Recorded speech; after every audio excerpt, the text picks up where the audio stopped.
Hello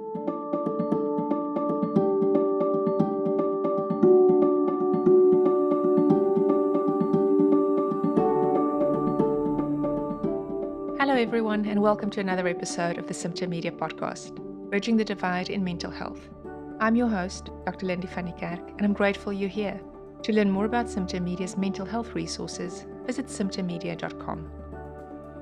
Our mission here is simple but vital, to bridge the divide between the clinical and the experiential. In this episode, we're pausing to look beneath the white coat, to the very human hearts and minds of us as physicians. While we spend our days safeguarding the health of everyone, many of us carry our own invisible burdens. Burnout, disordered eating, depression, and even thoughts of suicide. And the same culture that prizes strength and self-sacrifice often makes it hard for us as doctors to reach out for the help we need. To hold this conversation with the carer deserves, I'm joined by two remarkable physicians. Dr. Christine Moutier is the Chief Medical Officer of the American Foundation for Suicide Prevention, and she is a tireless champion for dismantling stigma and reshaping the way we talk about suicide in the United States.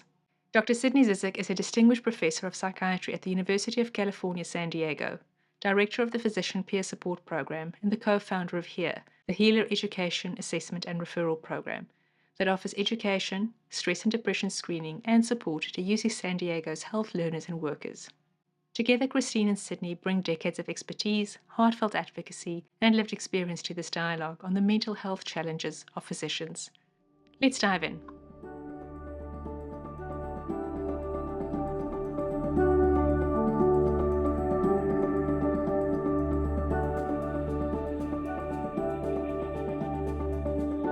Christine, Sid, thank you so much for joining today. I think you're on opposite side of the countries. Do you maybe want to say where you're joining from today? Go ahead, Christine. Sure, yes. I live in New Jersey, but today I happen to be visiting my son in Vermont. And I'm here from sunny San Diego. It's wonderful to be able to bring people together with such distance in between. So I know you both have storied careers as physicians, but what after all these years still fuel your passion for your work? Christine, do you want to start and then Sid? Sure. For me, just contributing to the dialogue and uplifting people, the population's mental health, and trying to prevent suicide, it just is, it never gets old. It continues to be the most meaningful pursuit, and I feel fortunate every day and really to have that privilege and honor and responsibility to try to make a difference at the national level for the population's prevention of suicide. Sid, how about you?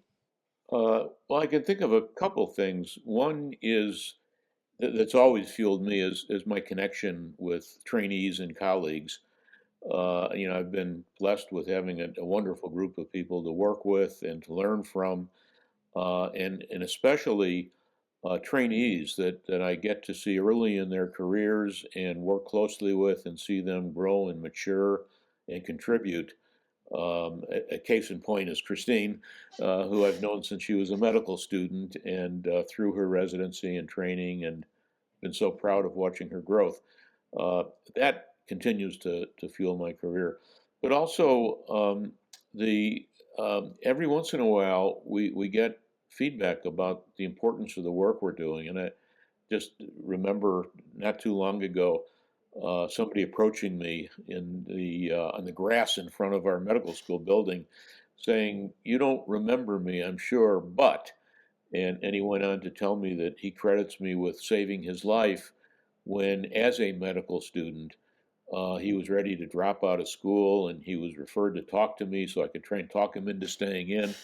And in speaking with him, understood very quickly how depressed he was, and it was his depression speaking, and I was able to help him get into treatment, which really altered the trajectory of his life and his career. Now he's a successful surgeon with a family, happy to be alive, and so those kinds of events really fuel our career. We're doing important work. And lastly, being part of a field that is growing and exciting. When I was a resident, psychoanalysis was the basically the treatment we had for everything. And since then, we've developed a host of medications, evidence-based treatments. Um, when I was a resident, homosexuality was a disease, and we've come so far in our understanding of mental illness. So those are the things that keep fueling my love of the field. Sid, I was just saying to my husband, Jacques, this morning that it's been 30 years or a little more since you became my training director and then mentor. And yeah, it's a testimony to the power of mentorship, peer-to-peer interactions, how much a difference we make in each other's lives at all levels, but certainly for those involved in medical education. But really, now in my current role, it's about everyone wears multiple hats, and we all have the power to influence one another's just sense of value and validation and purpose and finding meaning in life. We all play a role with that. And to your original question, just mental health for me is the brain is the ultimate sort of mediator between all circumstances and the outcomes and our experience of life. So it's just profoundly meaningful. And again, that part of it just, I think all of us who work in the healthcare space, but certainly in mental health and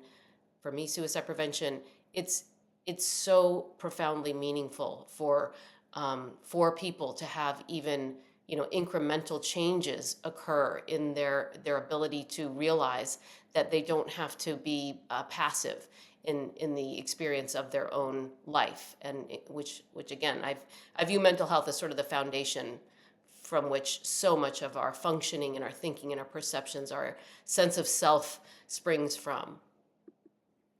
Christine, could you maybe add to that? What made you focus your efforts really on this important but neglected area of really looking into the mental health of people in general, but also physicians? Well, certainly I in medical education and as a psychiatrist. So I trained as a psychiatrist first, and then became very interested in educating others, and had the opportunity to become a dean in the UCSD School of Medicine. So I think it really had started with my own lived experience of a very severe and sort of insidious mental health condition that I had been developing from the start of medical school. And that experience, shaped my life in terms of the sense of shame and isolation you feel when you live in a culture that you perceive as completely judgmental and in fact not even recognizing of the experience of suffering in the way that I was at that time. And of course coming through, and I'm happy to share any details about that, what the coming through, all of that looked like. But that continues to shape, well, I think a number of things. I think it made me have a natural empathy for anyone who is suffering, anyone who's keeping things in silence, for fears of what might happen if you share what's actually going on the inside. I was very attuned to that, and the more that somehow that exuded out of me, in the course of my residency, when I was chief resident early in the faculty, I heard hundreds of stories. By the time I was a pretty junior psychiatrist in an academic medical setting, and hearing other stories really was, I think, one of the most powerful experiences to realize that there is a major disconnect between the way that people are appearing in their work life and their functioning. They may appear very successful, and that reality, that the underbelly of what people are thinking, perceiving, feeling, and certainly thinking of themselves is oftentimes not what it seems to be. And so, yeah, I think that was just this combination of my own lived experience, professional training as a psychiatrist, and then the opportunity to be a safe resource in a place where the suffering was and is probably enormous and mostly hidden from view. And so it became almost a driving force in my decision to stay in academic medicine for the 15 or 17 years that I did before I left for the American Foundation for Suicide Prevention work that I've been doing for the last maybe 11 or 12 years.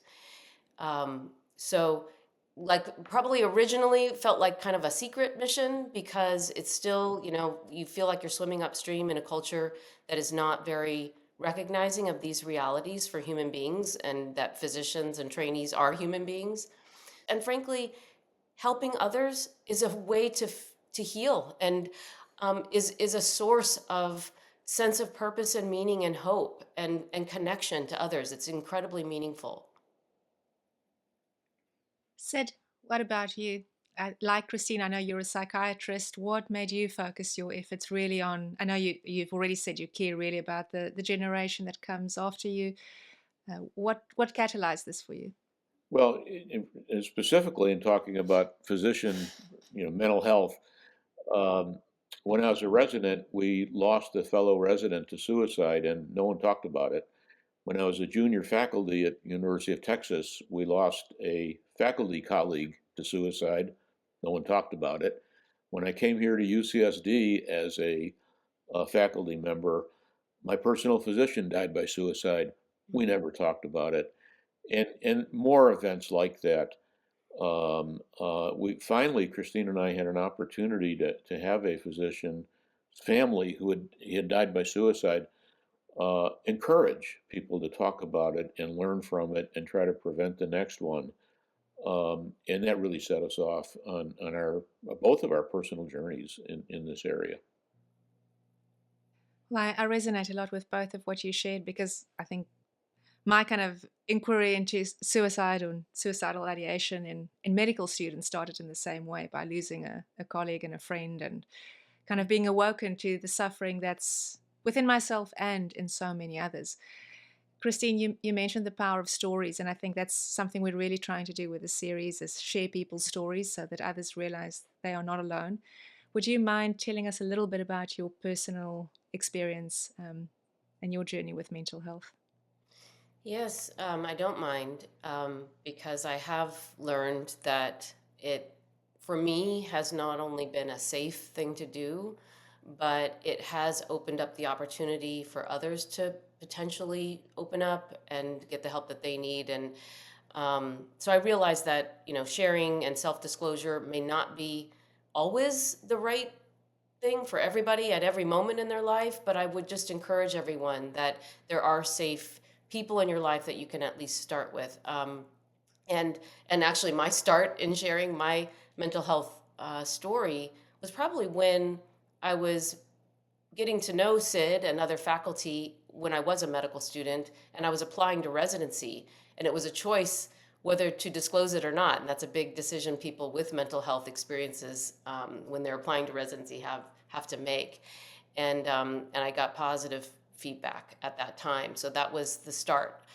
But my story really was that until medical school, I had never experienced anything that probably was in the category of at least the recognizable suffering of a mental health condition.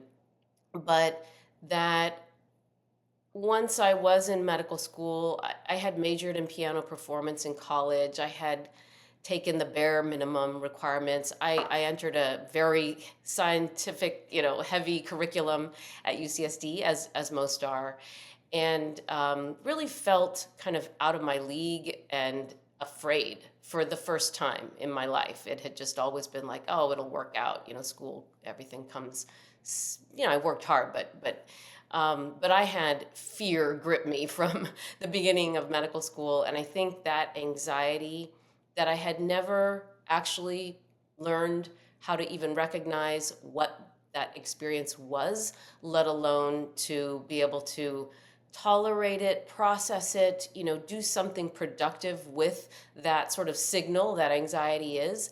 And instead, for me, It really spiraled into a full-blown eating disorder. I probably developed, all sorts of sort of maladaptive coping with it, stuffing the feeling of anxiety and just going towards actions such as, over-exercising and disordered eating cycles that, once you start going down that path, it took hold. So it was sort of like a force of its own, that those behaviors became almost addictive and reinforced. And I then felt trapped over the course of about 2 to 3 years. And in the first couple of years, I was in medical school. My mode of coping with the academic fears and stress was to essentially never stop studying, which, obviously, I learned so much from my own experience and went on to actually, unbelievable. It would have been unbelievable to me at the time that, a few years later would become a dean and would be teaching medical students about the importance of, sleep and exercise and caring for your own mental health and physical health and spiritual health and social health, all of that. But at the time, I didn't know any better, and I really didn't even have a language for what I was experiencing, and I minimized and remained much in denial, even though it was really becoming an experience of, again, feeling like I couldn't control those symptoms anymore, or the behaviors. And it was actually some peers in my med school class, as I was losing weight and probably, exhibiting some warning signs of just sort of anxious or depressed or not, my healthy, normal self kind of behavior. They approached me and really asked me if they could help me find treatment. And so that was the first foray into getting a little bit of therapy. But it wasn't until I actually started, I got married after boards, after the end of second year, and I deferred the first clerkship, and started as a third-year medical student on the wards in a full-blown, state of the eating disorder, still just daily, multiple times a day. I mean, really, really in the grips of it, and still kind of in denial about what it was. Although I knew, I had kind of almost accepted, I had read about it, of course, as a good medical student does, and had sort of come to this belief that I would live with this condition lifelong, and I would just have to sort of self-modulate it. Anyway, it was a very kind of fantasy version, because what ended up happening is at the start of beginning my third year of medical school, I really couldn't even function under the it's a big transition, obviously, starting on the wards and the way the curriculum was at the time. We really hadn't had a lot of clinical experiences until the start of third year, and that's no longer the case in most medical schools. But, and so, yeah, so I went to my dean for student affairs, and she was not necessarily I didn't have a good language for what I was experiencing. So in a way, understandably, she heard me saying things like, I don't fit in here. I don't feel I'm able to continue. Well, what would you rather be doing? All I could come up with was the one moment of peace I had, which was swimming. And so I probably said that. And she just said, but you've gone to all this work to come to medical school. So it was sort of like a non sequitur, not really feeling heard or understood, but she may have been more attuned than I realized, because she would not let me drop out. I really was asking to disenroll. And she said, why don't you take some time off? I don't know that she suggested treatment, but I knew enough by that point in time that if I was going to take time off from med school, I need to figure this out. And so I engaged in therapy and treatment for the first time, sort of for real. And and it was life-changing, because some of my internal narrative that I had been operating under, almost like your internal operating system, was sort of programmed in a way that I was utterly unaware of. But what it was that I believed that I did not have value unless I was achieving and performing and pleasing everyone around me. And, some of these very early childhood kind of internalized beliefs and messages were very strong inside me. And again, until I went to therapy, I was utterly unaware of that. And one of the linchpins for me in that early course of therapy that was so, in a way, miraculously just effective for me, was that I took a look at how I viewed others in my life or in the world, and I had tremendous compassion and grace for anyone's suffering or imperfections, all the hardships that humanity faces. And yet I did not afford that to myself. I was operating as if I was somehow unique and different. And so it was sort of like this interesting, the illogicalness of that was very helpful in this. The type of therapy I was getting was not really a pure form of cognitive behavioral. It was not really purely psychodynamic. It was probably a combination of several modalities. But totally unbeknownst to me, because again, I was not advanced enough in my medical school or training, or even like that well-read or knowledgeable to understand what was happening in the room with this older female psychiatrist who sat in a rocking chair. I expected something so different, to have my eating disorder addressed through a regimented system of, behavior change and nutrition, and all we did was talk, and it was a lot about the early childhood stuff and what was happening internally. And not that this is necessarily the treatment of choice these days for an eating disorder, but for me, over a period of several months, the behaviors just sort of began to dissipate. So that was kind of, again, miraculous to me at that time. Thank you so much for sharing that, Christine. And Sid, I want to ask you, based on what you've seen over your career, if the story that Christine just shared is common among physicians in the US. And maybe I can just add that as I listen to you, Christine, you're helping me make sense of my own journey as a medical student. And just when you said anxiety and fear, it took me right back to being 19 years old. We start in South Africa at 18. By 19, you sitting watching autopsies happening, you're getting onto the wards already, and just always feeling really scared because what you were seeing and experiencing, just I felt overwhelmed and so out of place. So at least for me, I can really resonate with that. But Sid, how does this compare to what you've heard from other physicians? Well, it's both common and unique, and I think everyone's story is very unique to them. But there are threads that clearly that many other students experience. One was the self-doubt that Christine expressed. That's very common. Sometimes we call it imposter syndrome. It's just feeling you don't belong, and someone else could do it better. And that can be healthy to some extent because it can motivate and drive learning and learning from mistakes. But when it's there too much and too long, it can really get in the way and can really turn into guilt over things that you're not responsible for, or a drive for perfection that is unrealistic because you can never do enough to feel you've really achieved everything that is your goal, or you want to, or you need to. And another thing that was very common about it, as a teacher, and I knew Christine as a medical student and as a resident, and all she was going through, I never knew she was going through any of that. She hid it so well.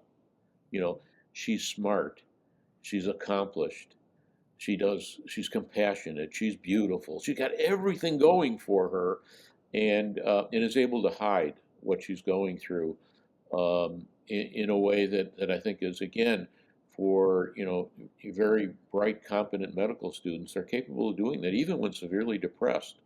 They're capable of doing enough to keep everyone at arm's distance and not knowing. Uh, the progression from self-doubt to start with, um, to a more serious eating disorder, to depression, is not an uncommon progression at all. And the the notion that we're superhuman and we can do everything and we can do everything well and never make a mistake is very common. And the fact is, we're human, and we're just as prone to human foibles. We're just as prone to mental illness as anyone else.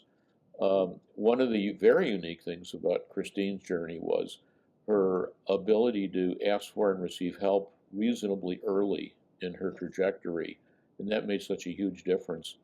And that's not as common as we'd like to see.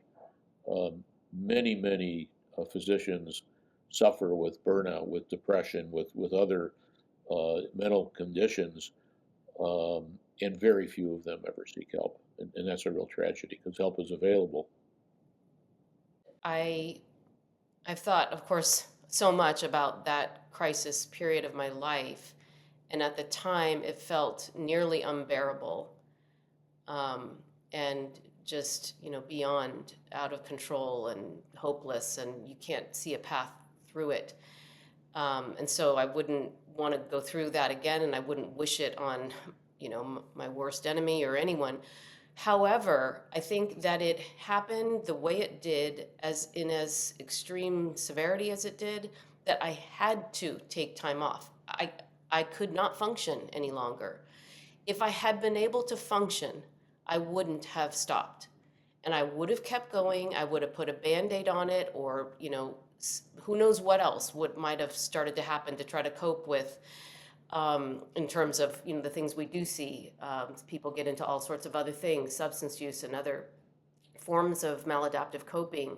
But because it was a full stop and a major crisis, it's oddly a silver lining and a major one for me, because again, it couldn't be a Band-Aid experience. I had to go deep. I got very lucky with finding a therapist who absolutely got it and was equipped. And it's like my sort of internal operating system started to get rewired in a really significant way. So it was a major turning point. I started to live free and autonomously, and like I had choices and I had agency. And that was all new for me. So of course that was its own journey, and it didn't all happen at once, but that was really a major jumpstart into that. And I am grateful because, I just, as I would look around over the course of the years that followed, I could see what was happening in my colleagues who weren't able to get their mental health needs addressed either at all or as significantly, and to prioritize it in the way that I did and I had to. It also gave me the gift of forevermore, it is a priority in my life and for those around me. We make life decisions in raising our kids, and for our friends and colleagues, it's a major foundational principle that if you don't have your mental health, you're not able to function or live profoundly in a different way. So it is a massive priority, and I think that's something that society is catching up on, and doesn't quite share that seriousness of that value. And Christine, can I ask you, what about the systemic or organizational factors? So, I mean, you've described, like you said, you've unpacked a lot about your childhood and how that could have influenced you, but what was it about the environment or the system that you entered into that you think really almost made all this come alive and forced you to come to that point where you had to stop? Mm-hmm. Well, I think, there are really important health system and training system issues that we can talk about. But in my journey, it was a lot about my perception of the environment, which felt like I could not take time to get help, but also where the system would not tolerate an imperfect being that I was realizing I was. So it was a perception of sort of this very extremely judgmental, we could call it toxic environment, where human qualities of imperfection, and like what I eventually learned to embrace, which is a philosophy about progress, not perfection. In fact, I very intentionally reject the concept of perfectionism because I tend towards it, to be honest. But again, I think what we can think about are the ways that the system can be reshaped and has been being reshaped, with greater flexibility and recognition that these are not weaknesses. These are merely facts about human health and human existence that we have to consider in order to build, a sense of healthy thriving, which happens when you feel connected to others, when you have enough sleep, enough good nutrition and hydration, where you're learning about healthy boundaries and relationships, and taking care of yourself, and the importance of all of these, these features of mental health that we're talking about. I think, though, Christina, it wasn't just your perception. I think to a large extent, it was true that that was the culture of medicine, especially at that time. It's gotten better. Yeah. Um, but the culture of medicine we really inherited was, be tough, stick it out, don't, you're weak if you ask for time off. You're putting an onus of responsibility on your classmates and colleagues who have to pick up for you, and they're already overwhelmed, and you're just adding to that. And who has time for exercise and good food and family? Those are much less important than being perfect and taking care of your patients.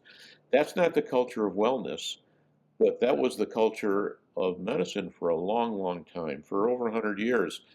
Um, and the perception you had was even exacerbated by the fact that you were depressed, because when you're depressed, stigma is much greater, and you feel that perception even more intensely than it is. And I think that was another contributor. Fortunately, things are getting better. And medicine is beginning to prioritize the mental health of us, and our trainees and our colleagues. We still have a ways to go, but that culture is beginning to shift, and that's the good news. And that's why things like what we're doing here, I think, are so important as part of the shift of that culture. Well, Sid, I'd like to pick up on the paper that you, Christine, and Carrie Cunningham wrote around preventing clinician suicide. And in there, it was written, asking for help was not in my armamentarium. I'm pathologically driven and stubborn. I have built an internal fortress over a lifetime. And like you've just said, we're trained to help people, but we're not really trained to accept help or ask for help. Are there any other internal fortresses that you kind of see physicians build up over time, and how do those kind of play out in their careers? One of the critical things is education, talking with each other, connecting with each other, and people telling their stories. Having leaders, people we respect, people in the field, talking about their own challenges, their own getting into therapy, getting help. I think those are all very helpful. I think a lot of schools now have wellness directors, have wellness champions, who are paid to to pay attention and prioritize the health of the people they're working with. Um, there's a big movement towards peer support, having physicians learn to be compassionate listeners, to reach out to people who are struggling, to help motivate them to treatment, to provide resources. So I think we're seeing lots of movement to counteract that kind of innate reluctance we have to accept our own human frailties and to get help for them. I think about how our identity, our sense of ourself, and self-worth, it gets shaped in a very, fortress-like way around a sort of monolithic purpose as a helper, as a healer, and sort of, which is so positive in a way, the desire to help others, and that's of course where so many physicians start with their decision to go into medicine. But where we I think have made some strides, but probably could do more, is in building into medical curriculum the recognition that natural journey for many towards this really intense sense of identity built around one's occupation and the helping of others, it doesn't attend to the realities about getting our own needs met, and that it actually over practices and over emphasizes a sense of stoicism, which many physicians and other nurses and others probably have to begin with. It's the stubbornness, the stoicism. It's maybe linked to pride, a sense of vulnerability, which we all might naturally reject. But honestly, I think again through storytelling and even curriculum, you can actually teach and model this incredible, I believe, reality that we are complex human beings. We are greater when we recognize our vulnerabilities and actually tend to them in a way that's proactive. And we can, I am very fortunate at AFSP and in our work, relationships like I have with Sid, that there is no stigma. I mean, when you actually allow yourself to be surrounded by that and really believe it, that stigma-free living, there's still plenty of challenges in life, but it allows you to make decisions based on, I think, just more accurate data. And I think we think of ourselves, particularly as physicians, as being so data-driven and evidence-based. And the truth is, we're so irrational and in denial and minimizing so much until perhaps we go through some type of experience, or the idea is that not everyone should have to go through that, but that we can learn from each other. Yeah. There are also operational things that can be done. Like there is a fairly recent article. Sreejan Sen was one of the authors, a colleague of both Christine and I, on the effects of the duty hour changes for residents. And several years ago, there was new requirements for residency training programs that there would be no more than 80 hours of work per week and a certain amount of time when someone had off of work. And since that time, there actually have been a decrease in depression during the first year of residency. And that's wonderful. And that shows that you can do small things to make a big difference. On the other hand, it's not time to rest on our laurels. If there was a modest decrease in depression based on an 80-hour work week, which is crazy, who else works 80 hours and feels satisfied? Then what could be done if you had a 50-hour work week? And would that be something more akin to maximizing and prioritizing mental health? Before we move on to speaking more about suicide and suicidal ideation, physicians, Christina, I wanted to ask you, you mentioned identity, and we've just heard that over and over in so many of these conversations where so much of our identity is on being the helper. And I was wondering, where did it start shifting for you to realize that you are more than just the medical student, you're more than just the physician, the provider of care, but that there's so much more to you as Christine than your work? Well, I think it started kind of, this is maybe sad, but it's the truth, that it wasn't about shifting away from being a helper. It's that I saw that my roles with patients, medical students. I was also becoming a young mother. This is now going forward some years.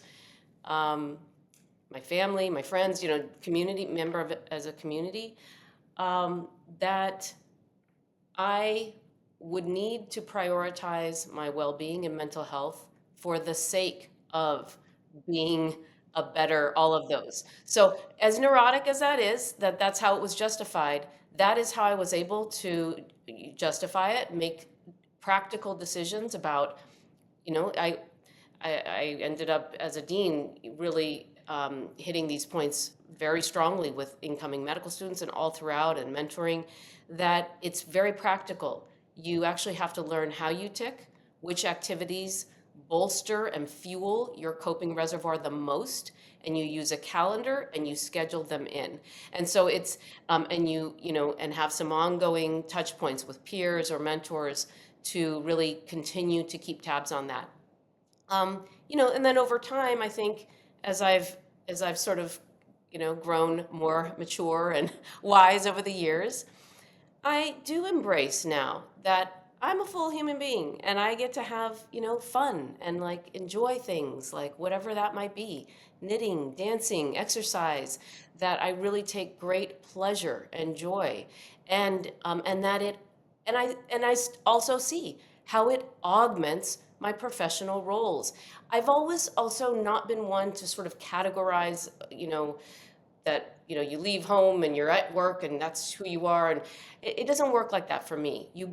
I bring my full self into all the spaces where I am, and of course we have to have good boundaries about all of that and what role we're in, but our brain is still in there, and our spirit and our mood and our exuberance, it can all carry through, and conversely, challenges will carry through as well, obviously, from home life to work life and the other way around. Yeah. I think one of the things that we need to do is spend more time reflecting on our values and then orchestrating our life to be consistent with those values.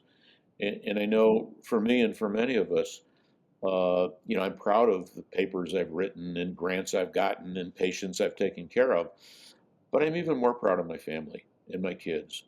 And one of the most meaningful experiences of my life was coaching Little League baseball and soccer for kids. And those values, I think, are things we sometimes lose sight of. And it's so important to reflect on those intermittently and then live a life that that maintains those values as well as our work ethic. Well, this is I think, such helpful advice, and it's been what I've been trying to learn as well for many, many years, and still learning as I go. And that, like I think you said, Christine, that it's possible to have fun without a purpose, and that actually makes you better at what you're doing, or investing in your family. Sid, I think that's so valuable. Maybe to take quite a bit of a hard shift, I want to ask you both around what the suicide landscape looks like for physicians in the US. Sid, I know you've done a lot of research on that. Christine, you work for the American Foundation for Suicide Prevention. Could you share a little bit more about that? Sid, maybe you kick us off. Okay, yeah, well, Christine's the world's expert on this, but No, so are you, Sid. it doesn't look good because every suicide is a tragedy. And there are lots of them. And I've known, and Christine has known, several friends, acquaintances, colleagues who have died by suicide. But it may not be quite as bad as we thought for many years. We used to think that physicians had much higher rates of suicide than other non-physicians, and that's probably not the case. However, female physicians do have higher rates of suicide than other females. And in part, balancing two full-time careers is next to impossible, and other issues that relate to that. For male physicians, the rates probably are no higher and maybe even lower than other males who are not physicians. The rates haven't really gone down in recent years. They're still considerable, and the opportunities, or at least the likelihood of physicians who are depressed or have other mental conditions that may be drivers of suicide, so many of them still aren't receiving treatment, and treatment's hard to come by. these days. Uh, so we do know that there are a few unique features of physicians who die by suicide compared to other individuals who die by suicide. One of those is work stress is a more common associated finding.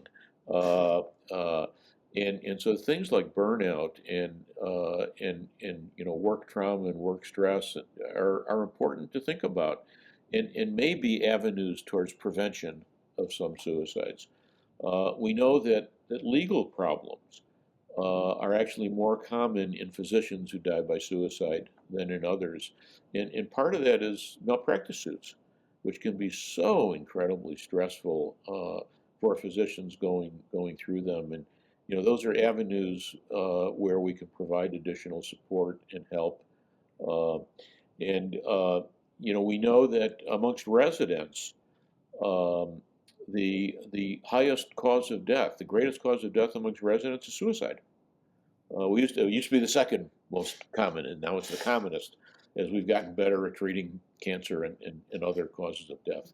Uh, so whatever we can do to not only enhance the wellness and well-being and health of the residents, but also to recognize that a residency, that span of life is a time when people have lots of stresses and strains and families are growing, and also a not uncommon time for depression to first make its appearance, and substance use and eating disorders, etc. That we need to be more sensitive to mental health, to prioritize it, and to make mental health care accessible, way more so than it currently is. So. And I'll just highlight another thing that Sid said, which is that mental health struggles and mental health conditions are just as common among physician suicide decedents, but are less likely to be getting addressed through treatment.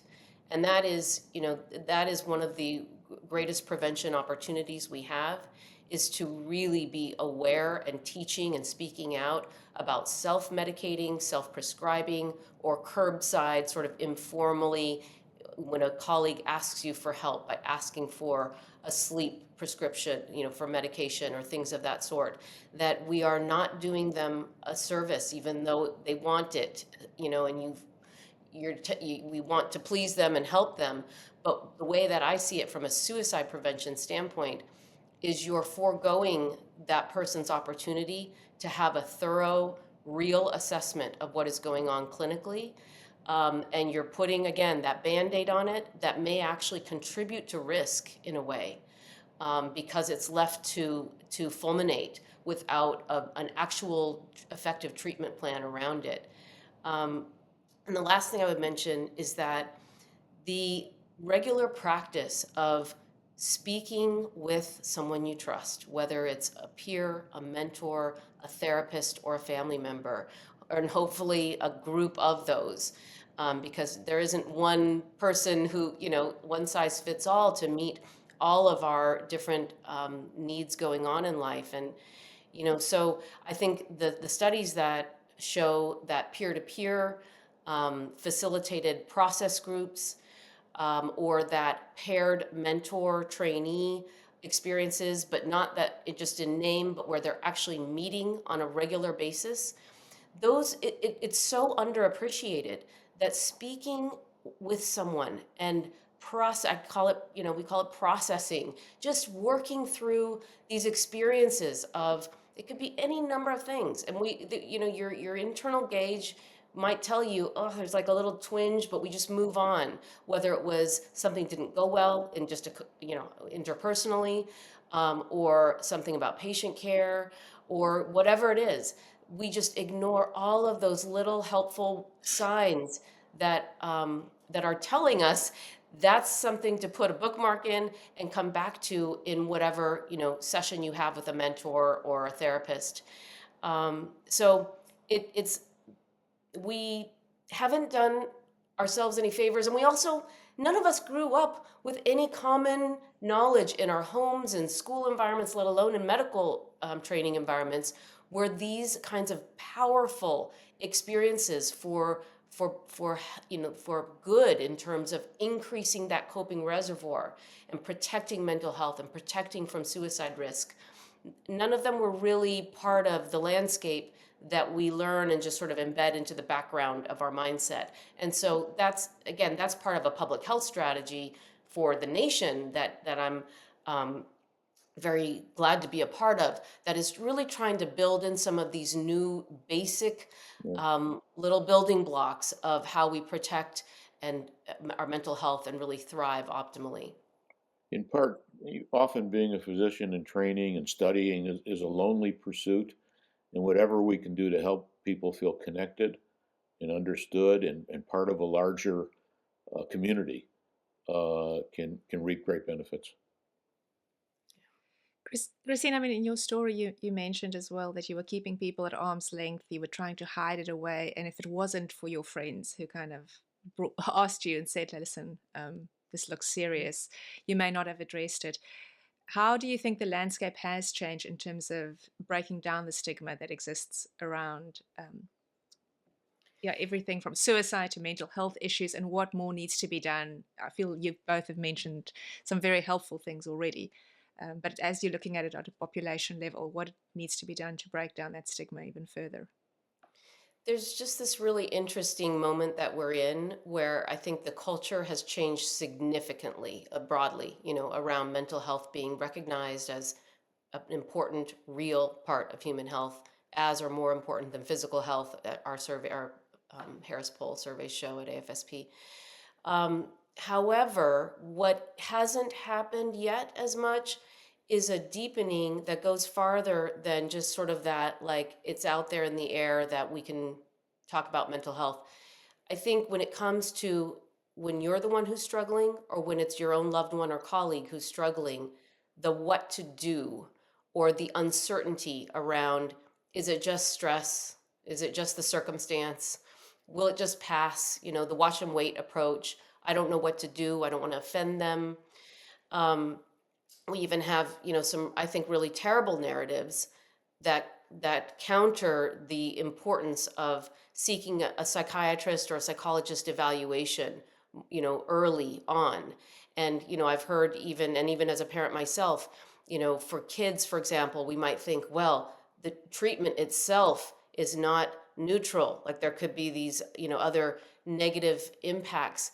I just want to say that we are undermining our suicide prevention efforts and our mental health, optimizing by making assumptions about stigma or what a school might think, or the negative aspects of medications, which have been tremendously oversold, maybe perhaps highlighted by the FDA's decision for the black box warning on antidepressants for young people.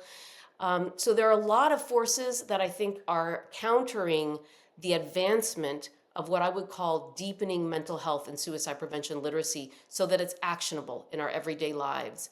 And the thing that I always want to leave people with, including physicians and trainees, is this practical step that, what does all this mean? Well, since we are so good at hiding distress, we have to actually pay attention in a more finely tuned radar, because the truth is, if you really think about it, even though people are going through the motions and they're showing up to work, something in your gut probably, if you're attuned to these, if you know your colleagues' patterns of behavior, their general pattern of speech, even their inflection, their tone of voice, we notice when it goes off course.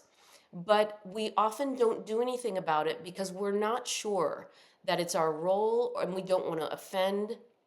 And a very important step that we can all learn is to trust your gut instinct on when someone might be going through something. Of course, it doesn't mean that they're necessarily at risk of suicide, but what is the harm in moving closer to them?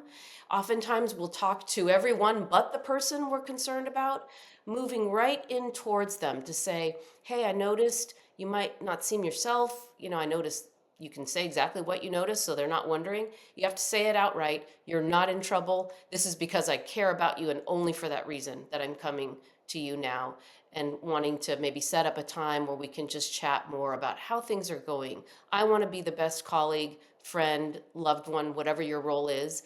And so the conversation is for that purpose. So I can know you better and have the opportunity to understand what it is you might be going through. Just very open-ended.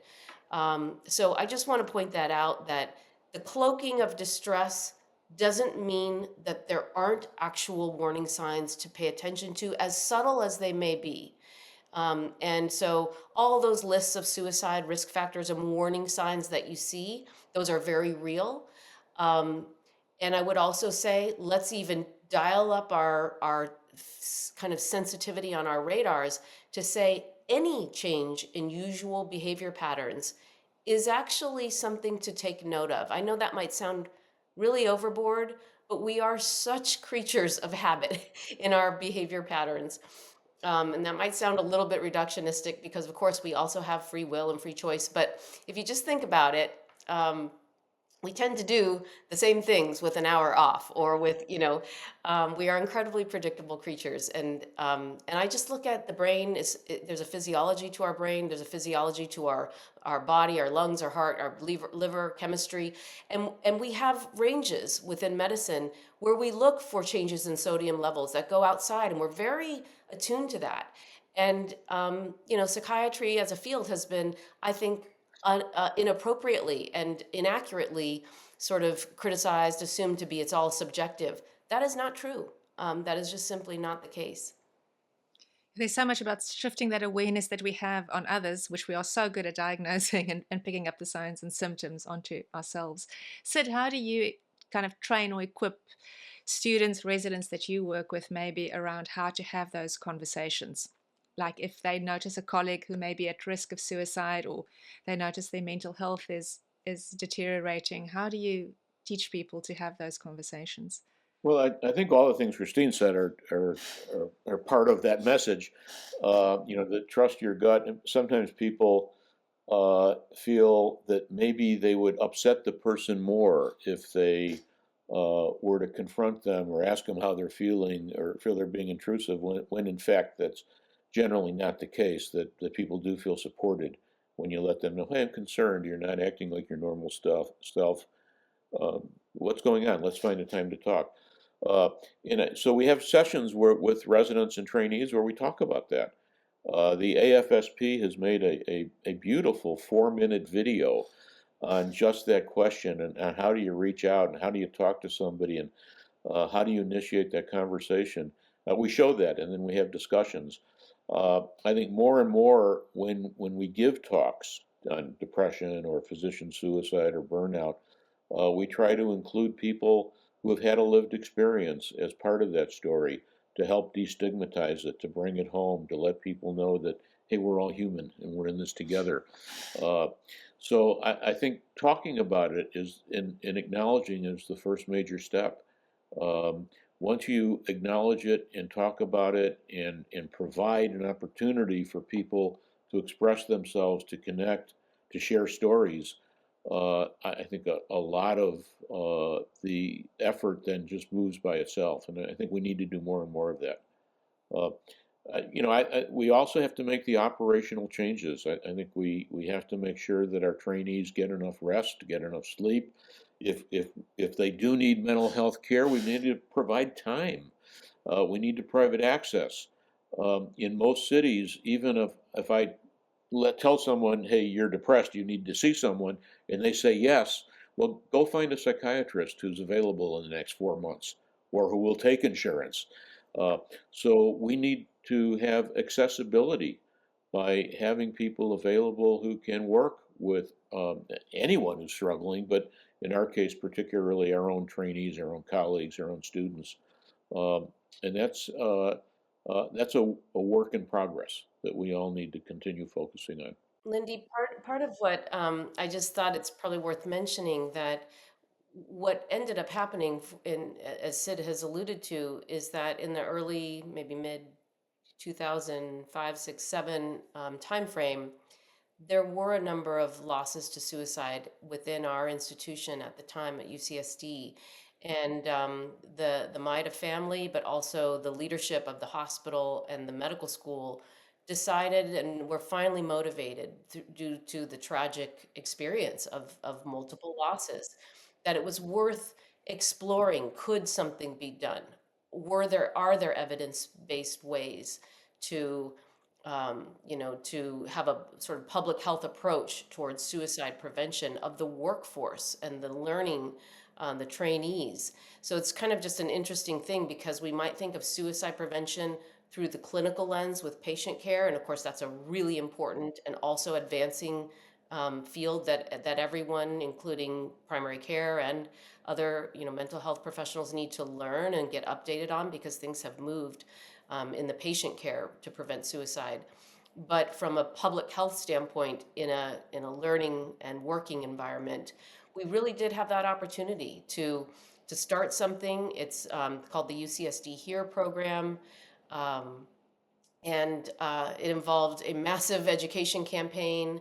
It utilized the AFSP's interactive screening program that allowed for real-time connection for those who are really becoming at risk to safely engage with a counselor who, as Sid was just mentioning, about making referrals that are attuned to the person's schedule and insurance and cost and like specific clinical. I mean, that HERE program has counselors that have been in place now over these, now it's been about 16 years that have learned how to do that and how to help move people who, like myself, for years are in a state of not readiness and not seeking any kind of help, and yet are at high risk of suicide, and helping them move to a state of readiness and then giving that help to find the right path forward in a way that feels safe. That's a huge part of it. The barriers are real and institutional and access to good mental health care. They're also internal barriers that we can all take steps to help overcome for those who might be suffering around us. Well, Sid, I want to ask you more. Thank you, Christine, for mentioning that, because I know UCSD has been such a leader, I think, in this area. And I'm learning from that experience. And I think people listening to at different universities or healthcare institutions would be learning from that. So I want to circle back to this paper that you, Carrie, and Sid wrote together. And then, Sid, maybe you can tell us a little bit more around how the leadership has really taken on board this culture of wellness at UCSD.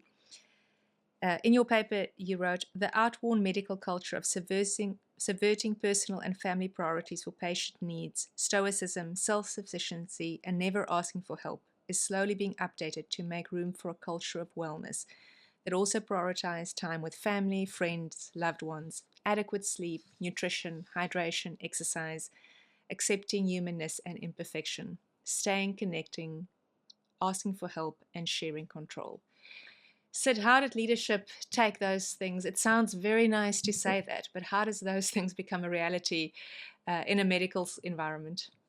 It's aspirational. It's not all happening, but some of it is happening slowly, and changing culture takes time and effort. Leadership buy-in is important. In part, we've gotten leadership buy-in because people realize the medical costs of physician burnout and especially physician suicide are incredibly high. And an ounce of prevention is worth a pound of cure. And people don't realize that. And putting it into monetary terms has really helped. It cost, it may be up to like $1 million to replace a physician who dies prematurely by suicide or leaves the field of medicine prematurely in terms of replacing them and all that other stuff. And so leadership listens to that. But they're also learning, paying attention in their own lives to mental health issues. And I think the conversation is such that everyone is now paying attention. I think the fact that a lot of celebrities have come forward with their struggles with mental illness, suicide is not as hidden. The media has learned much better how to portray instances of suicide. It's a learning process, but they're getting better. The AFSP has had a real lead in educating them. So slowly but surely, we're coming there, and the success of the HERE program. We like to say, and my wife always says I should never say this, but since we instituted the HERE program, and it's been about 16, 17 years now, there's not been a single physician suicide in our institution who's died by suicide.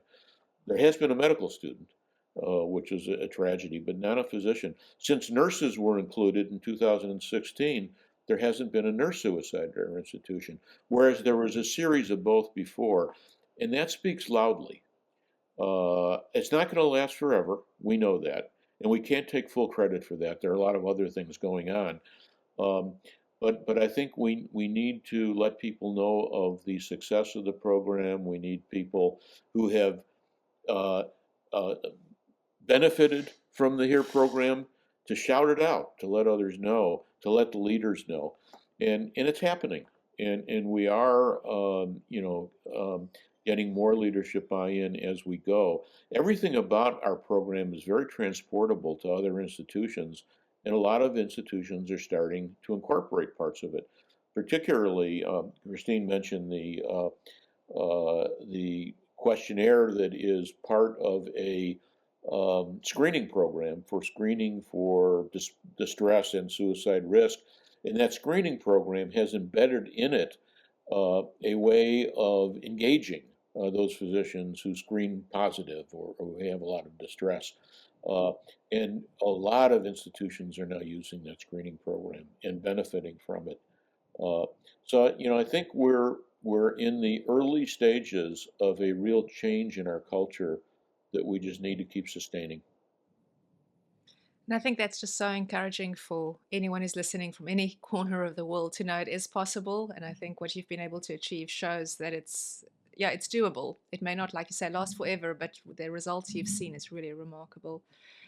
Christine, maybe as we draw to a close, just to reflect back on your own experience again, and you've mentioned that you've brought so many changes into your own life to protect your own mental health. But I want to ask you again, how else have you cultivated a culture of acceptance, connection, wellness for yourself, and what advice could you have at a personal level, how any of us can cultivate that culture for ourselves as well? Well, as I mentioned, there was a really pivotal turning point during medical school when accessing mental health treatment and really engaging fully at a moment when I was highly motivated because it was going to be the difference between being able to go back to medical school or not and making that choice. So that was step one. I would point to another really pivotal moment in my life when I was having my children, and even during my pregnancies, I still had a bit of that old mindset that there is no limit to my activities, my energy, sleep that I might need. That I felt still had this sort of illusion of being superhuman. So that was a turning point, though, that I saw the difference that it made. It was a very concrete, before and after picture of making choices to prioritize my pregnancy, and I did that by, again, just really by very simple practical things like putting my feet up when I got home and meditating for a moment. The choice of music actually mattered. I know this sounds a little bit wacky, but your brain is a sensitive organ, and these inputs really matter. So I think as time has gone on, look, mental health, physical health, our lives as humans, it's extremely dynamic. Other things have happened in my life where I, again, needed to prioritize health and mental health. But I think the difference now is that I'm extremely attuned to when it starts to change and when it starts to deteriorate. I don't let it get as far. In fact, I and everyone in my life who I work with and my family members know that this is an open topic, that we can talk to each other about what we're noticing, that we won't take offense. We will actually take it to heart, because sometimes it is it does take external people to tell you what they're noticing.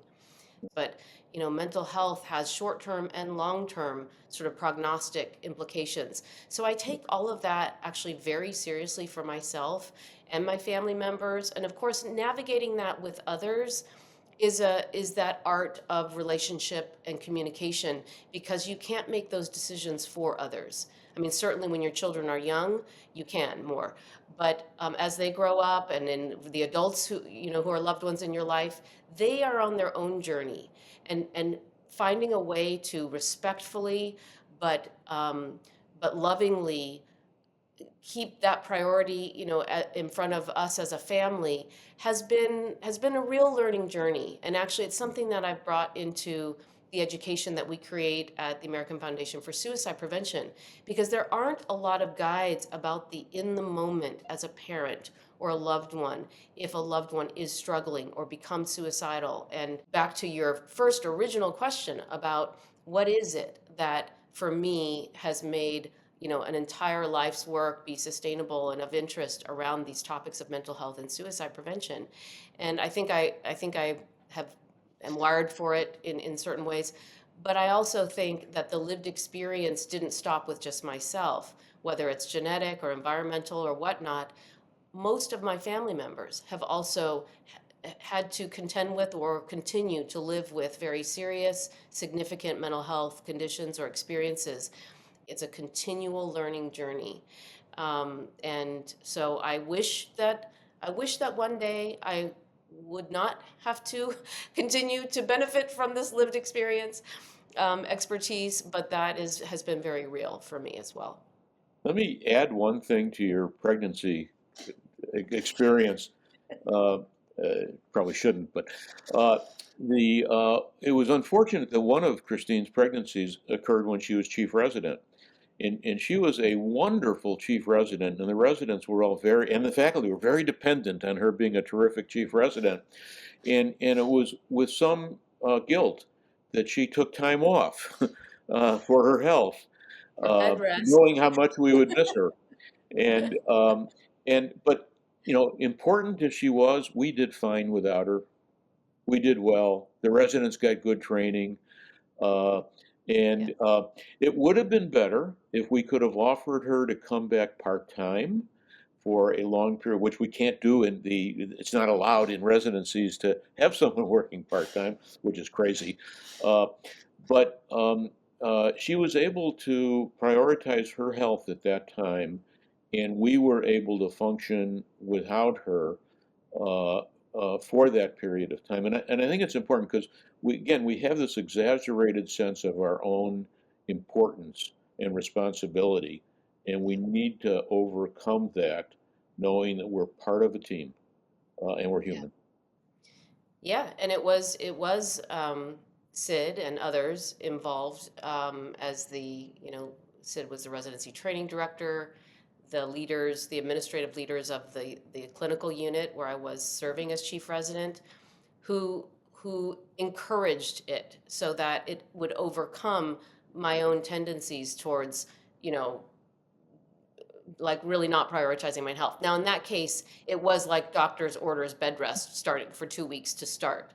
And so with that, there's not a lot of negotiable, and maybe that helped as well. But the fact that it was met with just, grace and generosity, and in fact, that I ended up delivering my first child, and then finished residency and started my faculty position on maternity leave, on parental leave still. I mean, that is not every institution that would embrace that. And anyway, that was afforded to me, and it's something that I'm always grateful for. So it's a relationship as well as individual choices that we're making. Christine said, thank you so much. You both are, accomplished so highly in what you do, but I think it's just this willingness to lead by example that is going to really usher in this culture of wellness that will be so different for the next generation. And through all these conversations, if anyone thought physicians or health workers don't care, I think it's just coming out so loudly just how deep people still care about their work and about what they do.